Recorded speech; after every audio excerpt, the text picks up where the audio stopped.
السلام علیکم ورحمۃ اللہ وبرکاتہ۔ الحمد للہ رب العالمین والصلاة والسلام علی سید الانبیاء والمرسلین وعلی آلہ واصحابہ اجمعین، اما بعد فاعوذ باللہ من الشیطان الرجیم، بسم اللہ الرحمن الرحیم۔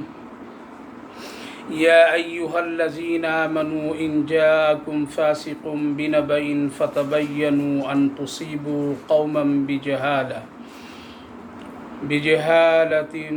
فتصبحوا علی ما فعلتم نادمین۔ صدق اللہ العظیم۔ پیارے بھائیوں اور بزرگوں، ماں بہنوں، اللہ رب العالمین کا شکر، اس کا احسان ہے کہ اللہ تعالیٰ نے آج 26ویں تراویح اور 25واں روزہ مکمل کرنے کی توفیق مرحمت فرمائے۔ اللہ تعالیٰ قبول فرمائے، آخرت کے لیے نجات کا ذریعہ بنائے۔ آج میں نے 26واں جز پڑھا ہوں نماز تراویح میں، جس میں بہت ساری مشہور و معروف صورتیں پڑھی گئی، جس میں سورہ محمد، سورہ فتح اور سورہ حجرات اور سورہ قاف، اس کے علاوہ اور دوسری صورتیں بھی۔ آج میں آپ بھائیوں بزرگوں کے سامنے سورۃ الحجرات کے سلسلے میں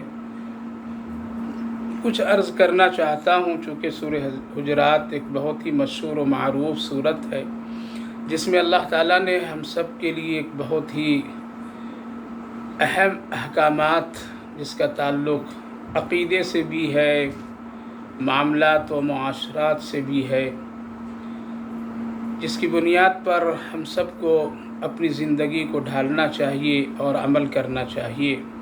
وہ ایسے خوبصورت اصول اور ضابطے ہیں جس سے ہماری دنیا اور آخرت بھی بہتر ہو سکتی ہے۔ سورہ حجرات اس موقع پر نازل ہوئی ہے کہ ایک موقع تھا کہ جب قبیلے بنو تمیم کے لوگ آپ صلی اللہ علیہ وسلم کی خدمت میں حاضر ہوئے اور درخواست کی، یا رسول اللہ، ہمارے قبیلے کے لیے آپ کوئی امیر منتخب فرما دیں جس کی رہبری اور جن کے ہدایات پر ہم لوگ کام کریں گے۔ لہذا انتخاب کے سلسلے میں کئی نام سامنے آئے۔ ایک نام حضرت سیدنا صدیق اکبر رضی اللہ عنہ نے بھی پیش فرمایا، تو دوسرا ایک نام حضرت عمر رضی اللہ عنہ بھی پیش کیے، لیکن حضرت ابو بکر صدیق اور حضرت عمر رضی اللہ عنہما کے ان دونوں ناموں میں تھوڑی سی رائے میں اختلاف، جس کی بنیاد پر بات میں تھوڑی سی سختی اور تیزی آئی۔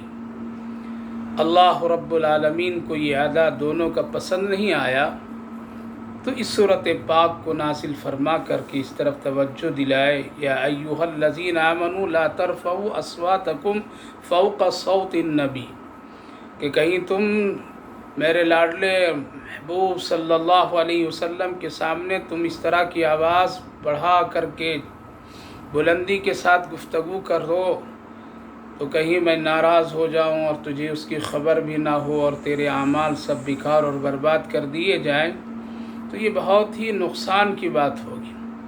تو اللہ تعالیٰ نے اس آیت کریمہ کی طرف نازل فرما کر اس طرف توجہ دلا دیے کہ خبردار، نبی کے سامنے آواز بھی بلند نہیں کرنا، نبی کے ساتھ چلتے ہوئے آگے بڑھ کر کے قدم نہیں نکالنا، یعنی وہ تمام امور ادب و احترام کے جو ہو سکتے ہیں، قولاً، فعلاً، عملاً، اللہ تعالیٰ نے اس صورت پاک میں ہم سب کو ہدایت فرمائی۔ لہذا حالات پھر ایسے ہو گئے کہ جب کبھی حضرت عمر رضی اللہ عنہ رسول کریم علیہ الصلاۃ والسلام سے گفتگو کرتے تھے تو آپ کی آواز اتنی پست ہوتی تھی کہ آقا کو پوچھنا پڑتا تھا، عمر کیا بولے، ذرا اور صاف اور تیز آواز کے ساتھ بولو۔ میرے بھائیوں بزرگوں، غور کیجئے، یہ مقدس ہستی لوگ تھے، وہ بڑے اونچے مقام رکھنے والے لوگ تھے، جن کا ایمان، عمل اللہ کو خوب پسند تھا، لیکن ایک چھوٹی سی لغزش پر بھی اللہ تنبیہ فرمایا اور گرفت فرما دیا۔ آج ہم لوگ نہ جانے اللہ کے رسول صلی اللہ علیہ وسلم کے ساتھ کتنی بے ادبیاں کر دیتے ہیں اور کس طرح سے اپنی زبانوں سے کبھی الفاظ ادا کر دیتے ہیں۔ کبھی تو اہل علم بھی وہ باتیں اللہ کے رسول صلی اللہ علیہ وسلم کی طرف منسوب کر دیتے ہیں جس کا تعلق آپ سے بھی نہیں ہے۔ اور پھر وہ اپنی زبان کی بات اور اپنی چالاکی اور اپنی خوشنمائی لوگ سمجھتے ہیں۔ غور کرنے کی بات ہے کہ اتنا بھی اللہ کو گوارا نہیں ہوا تو وہ لوگ جو کسی بات کو نبی کی طرف منسوب کر دے اور بات اللہ کے رسول سے ثابت نہ ہو، کوئی کام اللہ کے رسول صلی اللہ علیہ وسلم کی طرف منسوب کر دے اور وہ کام آپ سے ثابت نہ ہو، تو سوچئے کتنا بڑا وہ آدمی مجرم ہوگا، چاہے وہ عالم ہو یا غیر عالم ہو۔ اس کے ساتھ ساتھ رسول کریم علیہ السلام کے نام اور آپ کی سنت مبارکہ کے سلسلے میں ہم لوگوں کے کبھی کبھی کیسے خیالات ہوتے ہیں، اس سے بھی ڈرنا چاہیے، ورنہ کہیں غفلت میں رہے اور ہمارے اعمال برباد نہ ہو جائے اور ہمیں اس کا احساس بھی نہ ہو۔ تو اللہ تعالیٰ نے اس صورت پاک میں یہ ساری باتوں کی طرف توجہ دلائی اور ادب احترام کا پورا اللہ واضح طور پر ارشاد فرما دیا۔ اب یہاں سوال یہ پیدا ہوتا ہے کہ یہ تو اس وقت کی بات ہے جب اللہ کے رسول صلی اللہ علیہ وسلم حیات کے ساتھ تھے، کیا آج بھی یہی حکم باقی ہے؟ ہاں، علماء مفسرین محدثین فرماتے ہیں کہ ہاں، آج بھی یہی حکم موجود ہے۔ لہذا اگر کوئی نبی کا نام لے تو ادب سے نام لے، رسول اللہ صلی اللہ علیہ وسلم کا تذکرہ ہو تو احترام کے ساتھ ہو، عزت کے ساتھ ہو، فخر کے ساتھ ہو، خلوص اور اخلاص کے ساتھ ہو، اور جب کبھی نبی کے روضے پر صلی اللہ علیہ وسلم حاضری ہو تو وہاں بھی خوب ادب ہو، خوب اس کا احترام ہو، آواز کی پستی، قدم کی حرکتیں، انداز، گفتار، یہ سب بہت ہی ادب کے دائرے میں ہونی چاہیے۔ لیکن آج افسوس ہے کہ ہم لوگ جب جاتے ہیں، اللہ حفاظت فرمائے، انداز اتنا بگڑا ہوا ہوتا ہے کہ دیکھ کر کے ایسا محسوس ہوتا ہے کہ پتہ نہیں ہم شاید کہ کسی چیز کے لوٹنے اور کسی چیز کے حاصل کرنے کے لیے کیفیت کر رہے ہیں۔ اللہ اکبر، ہمیشہ ادب کا پورا خیال رکھنا چاہیے، جبکہ آج بے ادبی کی وہ کیفیت طاری ہو جاتی ہے، اور خصوصاً موبائلوں کے سلسلے میں نبی پاک علیہ السلام کے روضہ اطہر پر جو حرکتیں مسلمان کرتے ہیں وہ بہت ہی عبرت اور بہت ہی ڈرنے کی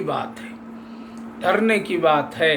تو جو حکم کل تھا وہ حکم آج بھی باقی ہے، لہذا ہم سب کو عملاً، قولاً، فعلاً ہر طرح سے ادب کا پورا خیال رکھنا چاہیے۔ اللہ نے اس صورت پاک میں اس کا ذکر کیا۔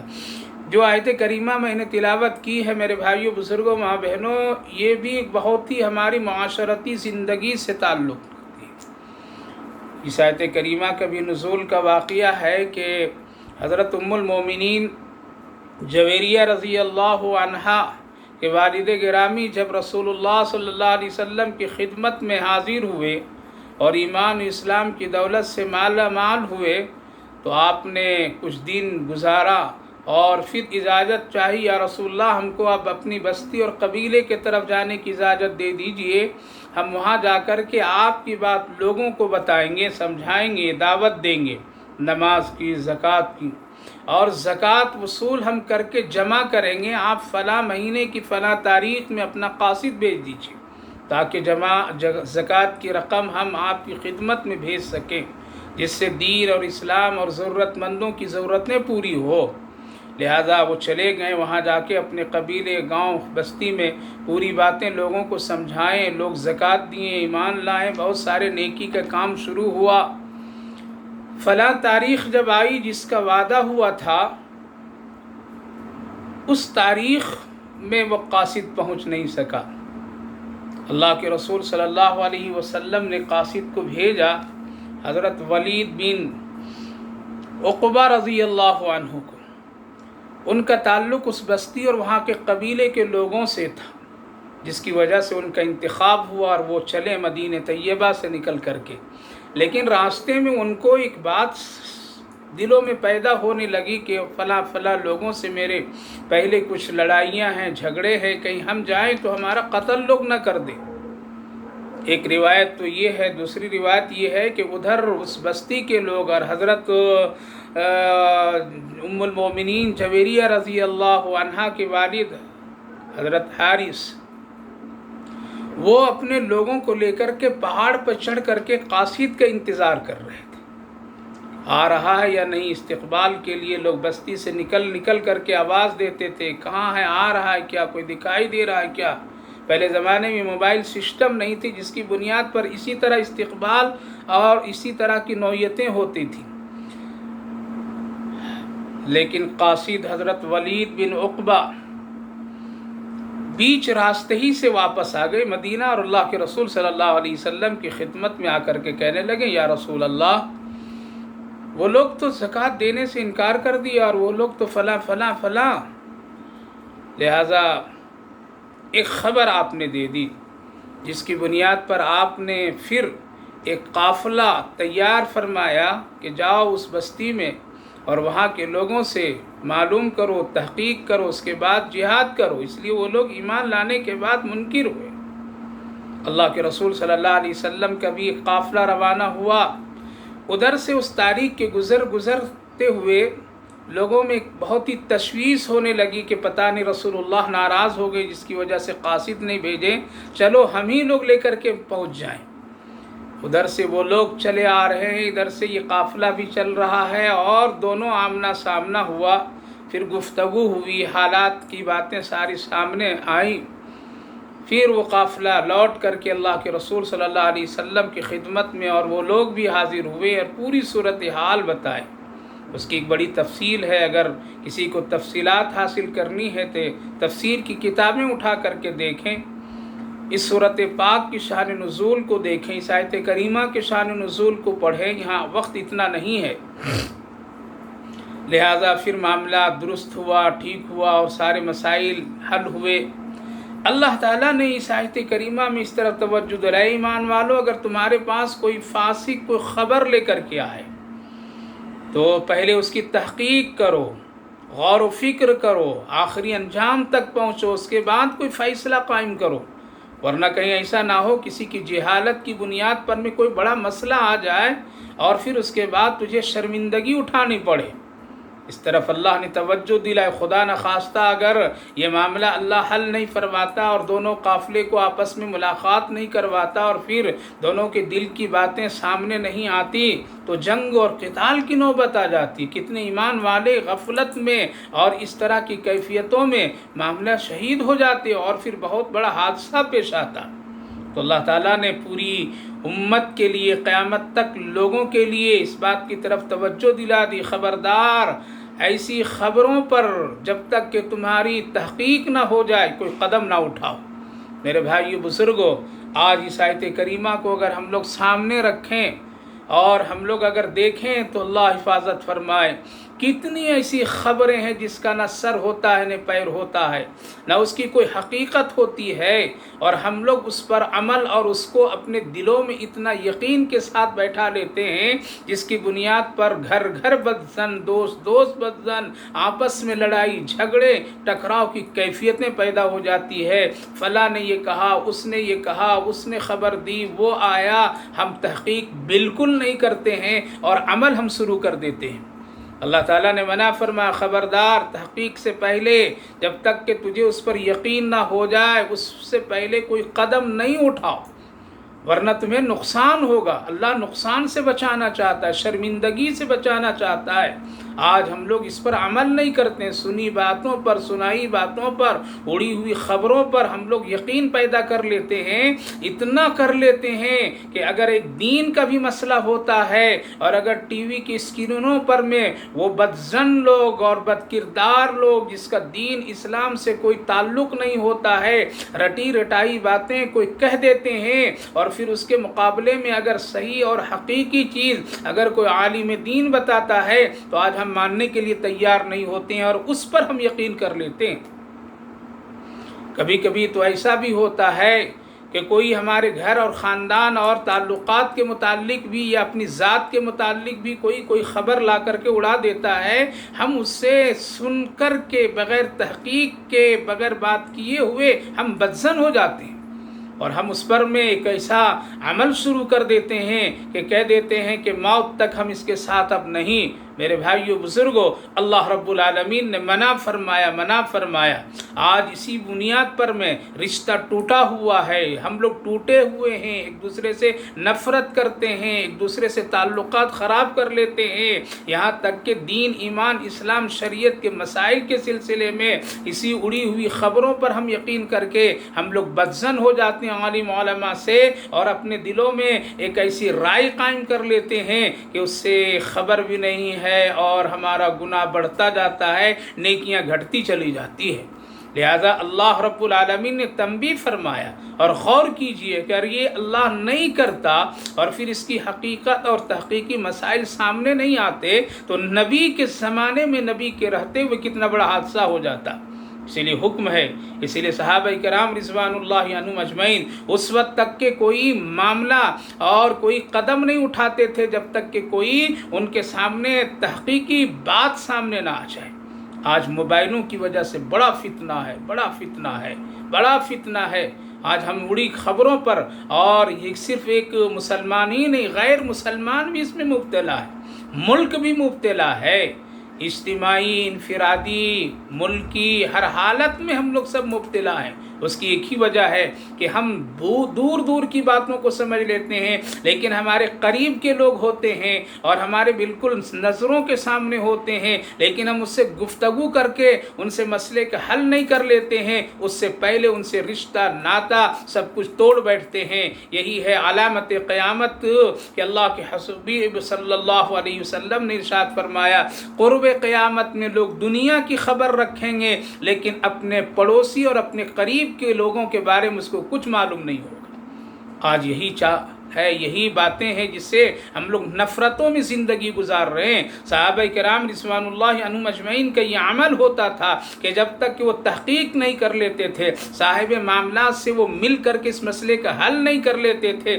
اس وقت تک کہ کوئی رائے نہیں قائم کرتے تھے، کوئی فیصلہ نہیں کرتے تھے۔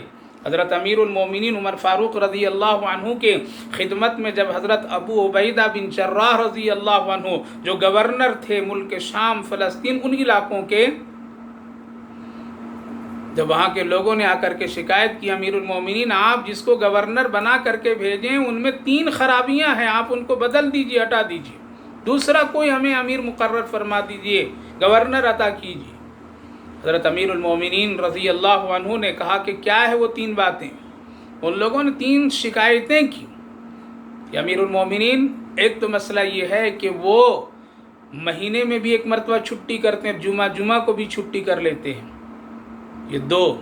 تیسری بات یہ ہے کہ وہ رات میں کسی سے ملتے نہیں، رات کے کسی کی بات سنتے ہی نہیں ہیں۔ یہ 3 خرابیاں، ہم لوگ کبھی ضرورت رات کی بھی ہوتی ہے لیکن وہ سنتے نہیں ہیں، اور مہینے میں ایک مرتبہ پورا دن چھٹی، اس کے ساتھ ساتھ جمعہ بھی ان کی چھٹیاں ہوتی ہے۔ لہذا آپ بدل دیجیے، دوسرے کا انتخاب فرما دیجیے۔ حضرت امیر المومنین عمر فاروق رضی اللہ عنہ نے فرمایا کہ چلو میں آتا ہوں، تحقیق کروں گا، ان کی بھی سنوں گا، اس کے بعد کو فیصلہ اور رائے قائم کروں گا۔ اللہ اکبر۔ آپ مدینے سے چلے ہیں، اتنا لمبا فاصلہ، اتنا لمبا سفر، کبھی پیدل چلنا پڑا، کبھی اونٹ کی سواری کرنا پڑا، کتنی تکلیفیں اٹھانی پڑی، مدینہ، ملک شام، فلسطین۔ سوچئے ذرا، آج ہم اپنے کمرے سے بدظن ہو جاتے، ہمارا بھائی دوسرے کمرے میں، ہم دوسرے کمرے میں، ہم اس سے مل کر کے مسئلے کا حل نہیں کرتے ہیں بلکہ باہر کی باتوں کو سن کر کے ہم بدظن ہو جاتے ہیں اور اس کے خلاف اقدامات کرنے لگتے ہیں۔ یہ ہے ہمارا ایمانی تعلق، یہ ہمارا اخلاقی تعلق۔ ہم گھر میں ایک آدمی، بھائی بہن اور تمام لوگ ہیں، ایک ساتھ نظر ملتے ہیں، لیکن کوئی بیچ میں اگر ذرا سا کوئی تشویش کی بات ڈال دی ہے، ہم اس سے حل وہاں نہیں کرتے ہیں بلکہ پورا محلہ، مقدمات، پولیس اسٹیشن، کورٹ کچہریاں، سب دوڑ بھاگ جاتے ہیں، لیکن ان سے مل کر کے کیا ہے حق، کیا ہے غلط، کیا سچائی، کیا جھوٹ نہیں حل کرتے ہیں۔ یہ ایمان کی کمزوری کی بڑی علامت ہے۔ ایسے لوگوں کے بارے میں فاسق کا حکم دیا گیا ہے، ان جاءکم فاسق بنبأ۔ حضرت امیر المومنین رضی اللہ عنہ تشریف لے گئے، ملاقات کیے، بہت تفصیل واقعہ ہے، ملاقات کیے، کہا کہ کہاں رہتے ہو؟ ابو عبیدہ بن جراح رضی اللہ، یہ عشر مبشرہ کے صحابی، بڑے اونچے درجے کے صحابی، تم اپنے مقام پر مجھے لے چلو، تو اس سے بات کرنی ہے ضروری۔ لے گئے شہر سے کنارے، شہر سے کنارے جانے کے بعد ایک درخت کے نیچے ایک خیمہ لگا ہوا ہے، وہاں لے گئے، کہا کہ یہ میرا قیام گاہ ہے۔ ملکوں کے گورنر، خزانے جن کے نگرانی میں، کہا کہ کچھ کھلاؤ گے؟ کہا کہ ہاں انتظار کیجیے، بیٹھیے میں کھلاتا ہوں۔ ایک تھیلا لٹک رہا تھا دیوار میں، اس سے 2 روٹی نکالیں اور ایک پیالے میں پانی ڈالیں، نمک ڈالیں اور روٹی کو توڑ کر کے اس میں بھیگنے کے لیے چھوڑ دیں۔ کہا کہ انتظار کیجیے، روٹی بھیگ رہی ہے، ہم دونوں کھائیں گے۔ کچھ دیر کے بعد دونوں کھایا۔ وہ ایک شخص ہے جس کی حکومت پوری آدھی دنیا پر ہے، اور ایک وہ شخص ہے جو کئی ملکوں کے گورنر ہے، لیکن کھا رہے ہیں کیا؟ سوکھی روٹی نمک سے بھیگی ہوئی۔ اللہ اکبر۔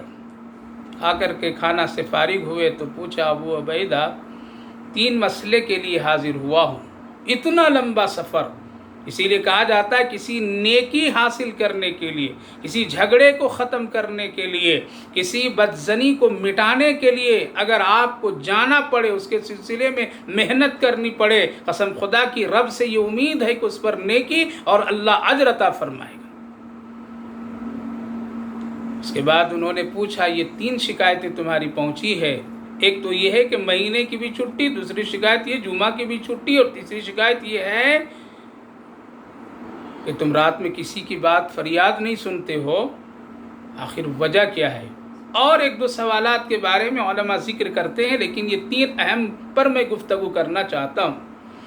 حضرت امیر المومنین عمر فاروق رضی اللہ عنہ کے سامنے 3 سوالوں کا جواب دیتے ہوئے کہا، امیر المومنین سب سے پہلی بات یہ سنیے کہ مہینے میں جو ایک میں چھٹی کر لیتا ہوں، اس کی ایک وجہ یہ ہے، اس کی وجہ یہ ہے کہ ہمارے پاس کوئی خادم خادمہ نہیں ہے۔ میں مہینے میں 1 مرتبہ 30 روٹیاں اپنے ہاتھ سے بناتا ہوں، سکھاتا ہوں، اور پھر اس کو سکھا کر کے میں ایک تھیلے میں رکھ دیتا ہوں، اس میں میرا پورا دن لگ جاتا ہے، اور پھر ایک وقت کھانا کھاتا ہوں، جیسا کہ ابھی آپ کے سامنے تھیلے سے روٹی نکالا میں نے، اس لیے مہینے میں 1 مرتبہ چھٹی کر لیتا ہوں۔ اللہ اکبر۔ کہاں ہیں ہم لوگ؟ کہاں ہیں؟ آج گلی کوچوں کا ایک چھوٹا سا کاؤنسلر بھی، ایک چھوٹی سی دکان کا مالک بھی اس طرح کی زندگی نہیں گزارنا پسند کرتا ہے۔ میرے بھائیو بزرگوں، جنت اتنا آسان نہیں ہے۔ اس لیے دوسرا، جو جمعہ کو چھٹی، وہ اس لیے کہ میرے پاس ایک ہی جوڑا ہے، اس کو میں اپنے ہاتھوں سے جمعہ کے دن دھوتا ہوں، اس کرتے کو، جبے کو سکھاتا ہوں، اور پھر اس کو پہنتا ہوں، اور پھر جمعہ کے خطبے کے لیے جاتا ہوں میں، اس لیے اس دن بھی میں چھٹی کر لیتا ہوں۔ تیسرا جو جواب ہے وہ بھی عجیب و غریب، کہا کہ امیر المومنین رات کو میں اس لیے کسی کی فریاد اور کسی سے ملتا نہیں ہوں، اس کی وجہ یہ ہے کہ دن بھر میں ملتا ہوں سب سے، سب کی ضرورتیں، سب کی فریاد، سب کے مسائل سنتا ہوں، اور سن کر کے سب کا جمع کرتا ہوں۔ ہم کمزور ہیں، ہم حل نہیں کر سکتے، لہذا رات میں آ کر کے میں اللہ کے حضور کھڑا ہو جاتا ہوں، اور پھر اللہ کی مخلوق کی فریاد میں اپنے خالق کو سناتا بتاتا ہوں، پروردگار فلاں کی یہ ضرورت، فلاں کی یہ مسئلہ، فلاں کی یہ پریشانی، اے اللہ تو اس کا حل کر دے، اس لیے پوری رات اسی حال میں گزارتا ہوں۔ اللہ، میرے بھائیو بزرگوں، چاہے علماء طبقہ ہو یا ذمہ دار طبقہ ہو، ذرا غور کریں کہاں کھڑے ہم لوگ، کتنا ہم لوگ خدمت کر رہے ہیں، کتنا دین پر ہم لوگ چل رہے ہیں۔ یہ 3 وجہ ہیں امیر المومنین، دن اللہ کی مخلوق کے لیے، رات اپنے خالق کے لیے کرتا ہوں۔ میرے بھائیو بزرگوں، یہ تھے وہ صحابہ کرام رضوان اللہ عنہم اجمعین۔ حضرت امیر المومنین عمر فاروق رضی اللہ عنہ اٹھ کر کے پیشانی پر بوسہ دیں اور یوں فرمائے، عمر کی فراست اور فیصلے کو اللہ غلط نہیں کیا، عمر نے جو کیا بالکل صحیح کیا۔ اور یوں فرمایا، جب تک ابو عبیدہ تو جیسے لوگ اس روئے زمین پر رہیں گے اور لوگوں کی خدمت کریں گے، ملک کی خدمت کریں گے، اللہ کا کبھی قہر و عذاب اس زمین پر نہیں اترے گا۔ آج تو بدماشوں کا دور ہے، آج تو شریروں کا دور ہے، آج تو عہدے پر وہ لوگ بیٹھے ہیں جن کی نیتیں ٹھیک نہیں ہیں، آج تو وہ لوگ بیٹھے ہیں جو اپنا بناتے ہیں دوسروں کو بگاڑتے ہیں۔ تو کہاں سے اس زمین پر، اس ملک پر اور اس حالت پر امن، سکون، اللہ کی رحمتیں آئے گی؟ میرے بھائیو بزرگوں، ہم کو تفصیل میں نہیں جانا ہے۔ کہا کہ کیوں ابو عبیدہ ذرا ایسا کر لیے ہوتے، خادم رکھ لو، ایک جوڑا بنا لو، ایک ذرا دیکھو یہ ملک شام کے اتنے شاندار محلات ہیں، کوئی ایک انتخاب کر لو اپنے کے لیے تاکہ تمہاری زندگی آسانی سے گزرے۔ جواب کیا دیا؟ کیا جواب؟ اللہ اکبر فرمائے حضرت ابو عبیدہ، یا امیر المومنین، جب میں نے اپنے آقا کے ہاتھ پر آخری وقت میں جب میں نے ایک وعدہ کیا تھا، جب آپ کی وفات سے کچھ دن پہلے، تو میں نے کہا تھا رسول اللہ سے، اللہ کے رسول جس حال میں ابو عبیدہ کو چھوڑ کر کے آپ اس دنیا سے جا رہے ہیں، ابو عبیدہ بن جراح اسی طرح آپ سے محشر میں ملاقات، حوض کوثر پر ملاقات کرے گا۔ زمانہ بدل جائے گا لیکن ہم کبھی نہیں بدلیں گے۔ آج تو ایک عید میں تھوڑی سی ذرا تبدیلی آ گئی تو کہتے ہیں لوگ کیسے ہم پرانے کپڑے پر نماز پڑھ لیں گے، عورتیں کہتی کیسے ہماری عید ہوگی۔ میرے بھائیو بزرگوں، ماں بہنوں، ذرا سوچو، جن کی زندگی اس قدر اور اتنی سادگی ایک جبے پر، ایک خیمے میں گزار دیتے ہیں وہ لوگ، تو جنت تو ایسے لوگوں کے لیے ہے۔ بس اللہ کی رحمت ہم سب گنہگاروں پر ہو جائے تو وہ اللہ کی مہربانی، ورنہ تو اپنی بدعمالیوں پر جب نظر ہے اور ہوتی ہے تو دور دور جنت کے راستے اندھیرے نظر آتے ہیں۔ سوچئے ذرا، سوچئے۔ تو عرض یہ کرنا تھا، واقعے سے اور تفصیل ہے لیکن بتانا یہ ہے کہ اگر حضرت عمر رضی اللہ عنہ سنے سنائی باتوں پر اگر فیصلہ کر دیتے اور اگر گورنر کا آرڈر کر دیتے بدلنے کا، تو پھر اس ملک کی کیا تباہی اور بربادی ہوتی، اور اچھے لوگوں کی جگہ پر میں کون چاہتا کیسا ہوتا میرے بھائیو بزرگوں۔ لیکن حضرت امیر المومنین نے ایک ایسا اصول قائم فرما دیا، ایسا اصول قائم فرما دیا، اور پورے قیامت تک آنے والے ذمہ داروں اور عہدیداروں کو اور سارے چھوٹے بڑوں کو، انفرادی سے لے کے اجتماعیت تک کے یہ پیغام دیا، خبردار سنی سنائی باتوں پر کوئی قدم اور اقدامات نہیں کرنا، کوئی فیصلہ نہیں کرنا جب تک کہ تم اس معاملے کی خود تحقیق کر کے تجھے یقین نہ ہو جائے اس کی اچھائی اور برائی پر۔ یا ایھا الذین آمنوا، اس لیے تو اب تو ہمارا اور آپ کا امام موبائل بنا ہوا ہے، اب ہمارا دارالافتاء تو موبائل بن گیا ہے۔ مسئلے موبائلوں پر، واٹس ایپ پر لوگ دیکھتے ہیں، سنتے ہیں، اور پھر ایک عالم دین سے اگر رجوع کرتے ہیں، عالم دین اگر قرآن و حدیث کی روشنی میں صحیح بات بتا دیتا ہے تو کہتے ہیں کہ نہیں واٹس ایپ پر ایسا آیا ہے، موبائل پر آیا ہے، ارے تیرا دین اس پر ہے، اس پر ہے، عالم کچھ بھی نہیں، وہ کیا کہہ رہا ہے۔ آج تو دارالافتاء موبائل اور واٹس ایپ ہو گئے۔ میرے بھائیو بزرگوں، تحقیق ضروری ہے۔ ہاں، میں یہ نہیں کہتا ہوں کہ غلط، اگر آپ نے دیکھا ایک مسئلہ، ایک چیز سنا ہے واٹس ایپ پر میں موبائل کے ذریعے سے آپ کے علم میں وہ بات آئی ہے، علماء سے فوراً رجوع کر لیجئے۔ حضرت میں نے ایک ایسا مسئلہ دیکھا، میرے موبائل پر اس طرح آیا، میرے پاس یہ پیغام آیا، اس کی کیا حقیقت ہے، آپ صحیح بتائیے، کیا بگڑ جائے گا، آپ کا ناک کٹ جائے گی کیا؟ علماء سے رجوع کیجئے۔ الحمدللہ علماء تو آج فری کام کر رہے ہیں، فری کام کر رہے ہیں۔ کتنے مسئلے پوچھنا ہے، کتنی باتیں پوچھنا ہے، کوئی ٹیکس نہیں، کوئی اس پر اجرت کی طلب نہیں۔ اس لیے تحقیق ضروری ہے، تحقیق کے بغیر کوئی قدم نہ اٹھائیے۔ اللہ تعالیٰ نے اس صورت پاک میں اس کو بھی ذکر فرمایا، اسی لیے آگے چل کر کے اللہ رب العالمین نے صاف فرمایا، یا ایھا الذین آمنوا اجتنبوا کثیرا من الظن ان بعض الظن اثم، یعنی اس سے بھی اللہ نے تنبیہ فرما دیا کہ اگر تم اس طرح کی حرکتیں کرو گے اور اس طرح کی باتوں پر اگر آ جاؤ گے تو آگے چل کر کے تیرے لیے نقصان ہے، اس لیے کسی مومن بھائی سے بدظن نہیں ہونا۔ کسی مومن بھائی کے سلسلے میں تجسس نہیں کرنا، کسی کے سلسلے میں تم غیبت نہیں کرنا۔ اللہ تعالیٰ نے ان سارے احکامات کو اس سورۃ پاک میں ذکر فرمایا۔ یا ایھا الذین آمنوا اجتنبوا کثیرا من الظن ان بعض الظن اسم ولا تجسسوا۔ پہلا حکم تو اللہ نے دیا بچو ظن سے، بچو تجسس سے، بچو غیبت سے، کیوں یہی سارے معاشرتی زندگی کو تباہ و برباد کرنے والے اعمال ہیں۔ لہذا کسی سے بدظن مت ہو، کسی کی تجسس نہ کرو، کسی کی غیبت نہیں کرو، یہ سنگین گناہ ہے، بہت سخت گناہ ہے، بہت سخت گناہ ہے بدظن ہونا، کسی سے بغیر تحقیق کے۔ تجسس کرنا، دو باتیں، ایک تجسس اور تحقیق۔ تحقیق اگر کوئی کر رہا ہے، کسی بھی نوعیت سے ایک چیز خریدنے تحقیق کر سکتا ہے، ایک آدمی سے کوئی معاملات کرنا ہے تو اس کو تحقیق کرے، اس کو تجسس نہیں کہتے ہیں۔ تجسس اس کو کہتے ہیں کسی کی عزت گرانا، کسی کو نقصان پہنچانا، کسی کو ذلیل کرنا، کسی کو کسی طرح پریشانی میں ڈالنا، اس کے سلسلے میں وہ بڑی کوشش کرتا ہے، دماغ لگاتا ہے، لوگوں سے چھپ چھپا کر کے خفیہ پلاننگ بناتا ہے۔ یہ سخت و بدترین گناہ ہے، اور غیبت تو ہے ہی گناہ۔ غیبت کے گناہ تو اتنا آشکار ہے، اتنا کھلے ہوئے اس کے مسائل ہیں۔ اللہ حفاظت فرمائے، اللہ حفاظت فرمائے، اس لیے بچیے۔ اور جب ان چیزوں سے بچیں گے تو ان خبروں سے، فاسق لوگوں کی، جھوٹے لوگوں کی باتوں سے بچنے کی ہدایت ملے گی، اور پھر اس کے بعد جو زندگی ایک محبت اور پاکیزہ بنے گی، اس کی نوعیت ہی کچھ ہے۔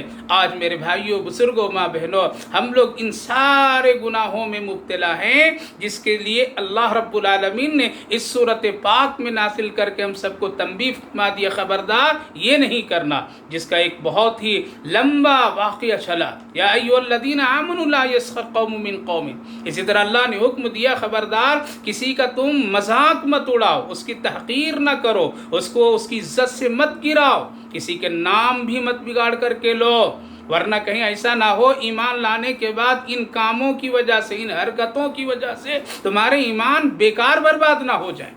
آج ہوتا ہے، لوگ کسی کا نام بگاڑ کر کے پکارتے ہیں، کسی کو عیب لگا کر کے پکارتے ہیں، کسی کو کسی کے سامنے ذلیل کرنا چاہتے ہیں، اپنے سے بڑا نہیں دیکھنا چاہتے ہیں، ان کی رائے نہیں لینا چاہتے ہیں، اور پھر ان کو ذلیل کرنا چاہتے ہیں۔ اللہ اکبر۔ قرآن کریم میں اللہ نے صاف صاف فرمایا، یا ایھا الذین آمنوا لا یسخر قوم من قوم۔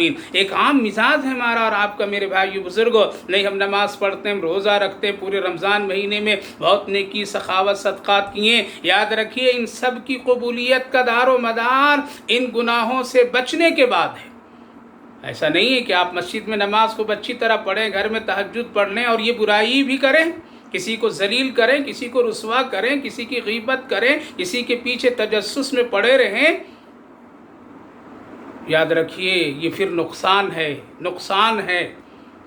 اس لیے ہماری عبادتیں، ہمارے روزے، ہماری زکوٰۃ، یہ ساری چیزوں کی مقبولیت اور قبولیت اللہ کے یہاں ان گناہوں کے چھوڑنے پر ہے، چھوڑنے پر ہے۔ جب چھوڑیں گے تب، اور اپنے خوش مزاجی اور امن کی زندگی چاہتے ہیں تو پھر ہم سب کو ایک دوسرے سے محبت، ایک دوسرے کے سلسلے میں اچھی نیتیں، اور اگر کوئی بات پہنچ جائے کسی کی طرف سے یا کوئی لا کر کے لگایا بجھایا تو ہم کو لیے ضروری ہے فوراً اس کی تحقیق کریں، اور تحقیق کرنے کے لیے آج تو جانے کی بھی ضرورت نہیں ہے، موبائل سسٹم ہے، ویسے بیٹھے بیٹھے دور سے بھی آدمی ایک دوسرے سے سلام کلام کر کے رفع دفع کر سکتا ہے، معاملات کا حل کر سکتا ہے۔ کل ہم اللہ کے سامنے یہ نہیں کہہ سکتے اللہ وہ بہت دور تھا، اس کی وجہ سے ہم اس سے مل نہیں سکے، مسئلے کا حل نہیں کر سکے۔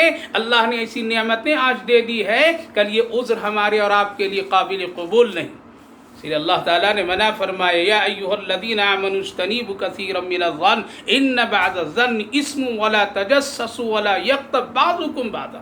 اور غیبت کی جو سنگینی کو اللہ نے ذکر فرمایا تو بہت ہے، ایحب احدکم ان یاکل لحم اخیہ میتا فکرہتموہ۔ کیا تم پسند کرتے ہو کسی اپنے مردہ بھائی کا گوشت کھانا؟ ہاں، کیوں نہیں پسند کرے؟ آج تو حالات یہ ہیں ہمارے اور آپ کے، حرام پیسے لے کر کے حلال گوشت تلاش کرتے ہیں، حلال گوشت تلاش کرتے ہیں، پیسہ حرام، تلاش ہے گوشت حلال۔ تو جب ہماری زندگی ایسی ہو تو یہ غیبتوں کا مجلس محفلیں کیوں نہیں قائم ہوگی؟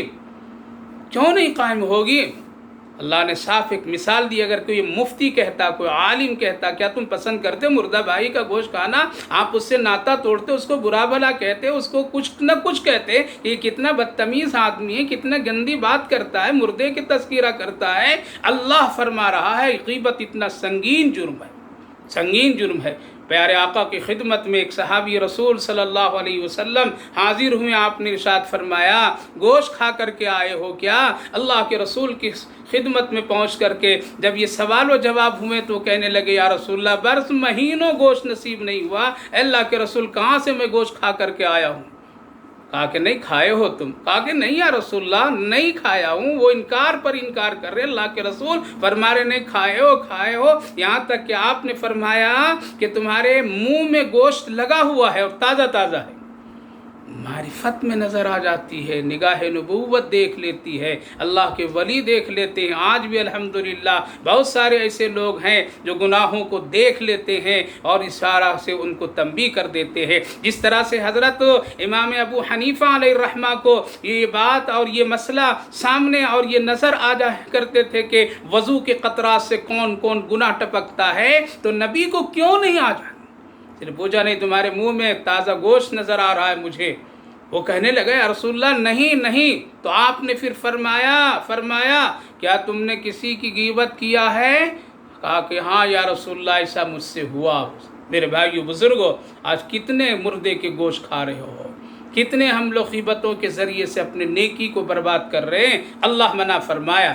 آخری بات ایک آیت کریمہ اور ہے جس میں مسئلہ یہ آیا کہ ایک قبیلے بنو اسد کے لوگ جب پہنچے، وہ لوگ کسی بغیر جنگ کے، بغیر کسی مسئلے کے، سختی کے، وہ لوگ خود خوشی بخوشی ایمان لائے تھے۔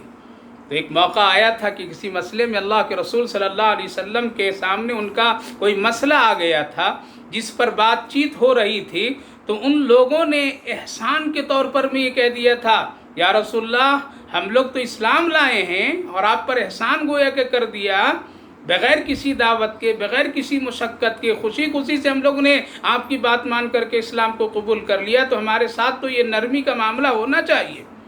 اللہ اکبر، اللہ اکبر۔ اللہ رب العالمین نے قرآن کریم میں فرمایا، صاف فرمایا یمنون علیک ان اسلم قل لا، یہ لوگ کہتے ہیں کہ اسلام لا کر کے ہم نے اسلام پر احسان کر دیا۔ خبردار، تمہارا احسان نہیں ہے بلکہ اللہ کا احسان ہے۔ آج اللہ کا ہم سب پر احسان ہے کہ اتنا پاکیزہ دین عطا فرمایا، اتنا پاکیزہ طریقہ عطا فرمایا، اتنا ہم کو صاف ستھرا بے داغ اسلام اور مذہب عطا فرمایا۔ اس لیے خبردار، کبھی بھی زبان سے یہ بات نہیں نکلنی چاہیے کہ ہماری وجہ سے اسلام ہے، ہم ہیں تو اسلام ہے، ہم ہیں تو مسجد ہے، ہم ہیں تو دین ہے۔ نہیں، یہ اللہ کا احسان ہے۔ یمنون علیک ان اسلموا قل لا تمنوا علی اسلامکم بل اللہ یمن علیکم ان ہداکم للایمان۔ اللہ صاف فرمائے تیرا کوئی احسان نہیں ہے بلکہ اللہ نے تجھے ہدایت دی ایمان کے لیے، تب تم لایا ہے۔ میرے بھائیو بزرگوں، اللہ کا احسان جانیے، اللہ کا احسان جانیے، اسلام کا احسان ہے ہمارے پر کہ آج یہ پاکیزہ دین، پاکیزہ طریقہ عطا فرمایا ہے، اور ہمارے اور آپ کی وجہ سے دین نہیں بلکہ دین کی وجہ سے ہم لوگ دین میں ہیں۔ اس لیے کبھی بھی اپنے ایمان اور اسلام کی اہمیت کو مت گھٹائیے، اور کسی طرح سے اس طرح کی کوئی حرکت نہیں کیجیے جس سے یہ بات باور ہو کہ ہماری وجہ سے اسلام ہے، ہماری وجہ سے ہے۔ جیسے آج بہت سارے لوگ دعوے دار ہو جاتے ہیں، ہم ہیں تو یہ چل رہا، ہم ہیں تو یہ چل رہا ہے۔ یاد رکھیے اللہ کسی کا محتاج نہیں ہے، اس پروردگار کا ہم سب پر بڑا احسان ہے، بڑا احسان ہے، کروڑوں احسان ہے۔ ایک پاکیزہ دین اور ایمان کی توفیق دیا، پیارے آقا صلی اللہ علیہ وسلم کی امتی بنایا، قرآن عطا فرمایا، پڑھنے کی توفیق دیا، رمضان کا بابرکت مہینہ دیا، روزہ رکھنے کی توفیق دیا، سجدے کی توفیق دیا، ہاتھ اٹھانے کی توفیق دیا، مانگنے کی توفیق دیا۔ یہ سب اللہ اللہ کی توفیق ہے، اس کی مہربانی ہے، اس لیے احسان اللہ کا ہم سب پر ہے، کروڑوں کروڑوں ہے۔ ہم سب اللہ کے سامنے اور اس دین کے سامنے اپنی عاجزی انکساری پیش کرنی چاہیے اور دل اور جان سے اس کو قبول کر کے اس پر چلنا چاہیے، ورنہ اگر کہیں ذرہ برابر ہوئی تکبر کی کیفیت آ جائے تو پھر بہت ہی نقصان ہے، بہت نقصان ہے۔ اس لیے میرے بھائیو بزرگوں، اس صورت پاک میں بہت ساری اصلاحی عنوانات اللہ نے ایک ایک جملے میں اس طرف روشنی بڑھا دی ہے کہ اگر ہم اور آپ سورۃ الحجرات کی ان احکامات پر عمل کر لے تو ہماری تنہائی والی بھی زندگی، عملی والی بھی زندگی، اجتماعی والی بھی زندگی، دینی زندگی، دنیاوی زندگی، گھریلو زندگی سب اتنے خوبصورت اور خوشبودار بن جائیں گے کہ اللہ اکبر، جیسا اللہ چاہتا ہے اس طرح سے ہم لوگ بننے کی کوشش کریں، اور یہی چیز اس سے حاصل ہوگی۔ اللہ رب العالمین ہم سب کو خوب خوب اس کی توفیق نصیب فرمائے، خوب خوب توفیق نصیب فرمائے، اور اس صورت پاک میں جو احکامات اللہ رب العالمین نے ذکر فرمایا ہے اس پر عمل کی توفیق نصیب فرمائے۔ لہذا نبی پاک علیہ الصلاۃ والسلام کی ہر حال میں قولاً فعلاً ادب، خوب خوب ادب احترام کرنی چاہیے، کسی بھائی سے بدظن نہیں ہونا چاہیے، کچھ مسئلہ ہو جائے چل کر کے موبائل کے ذریعے سے کسی طرح سے فوراً تحقیق کر کے رفع دفع کر لینی چاہیے۔ اللہ کو یہ عمل بہت پسند ہے، بہت پسند ہے۔ اسی کے ساتھ ساتھ غیبت نہیں کرنی چاہیے، تجسس نہیں کرنی چاہیے، بلا وجہ کسی کی تحقیق میں اپنی طاقت صرف نہیں کرنی چاہیے، بلکہ وہ سارے وقت اور ساری چیزیں میرے بھائیوں بزرگوں اس مختصر سی زندگی کی گھڑیوں میں اللہ کی رضا کے لیے، عبادت کے لیے لگا لیجئے۔ قبر بھی بن جائے گی، موت بھی آسان ہو جائے گی، آخرت اور حشر بھی سب آسان ہو جائیں گے، ورنہ کل اس گناہ کا وبال بہت بھاری پڑے گا۔ تیسری بات، ایمان اور اسلام کے خوب احسانات سمجھنی چاہیے، اور ساتھ ساتھ اخوت و محبت کے ساتھ زندگی گزارنی چاہیے۔ اللہ آپ کو بھی ہم کو بھی اس کی توفیق نصیب فرمائے انشاءاللہ۔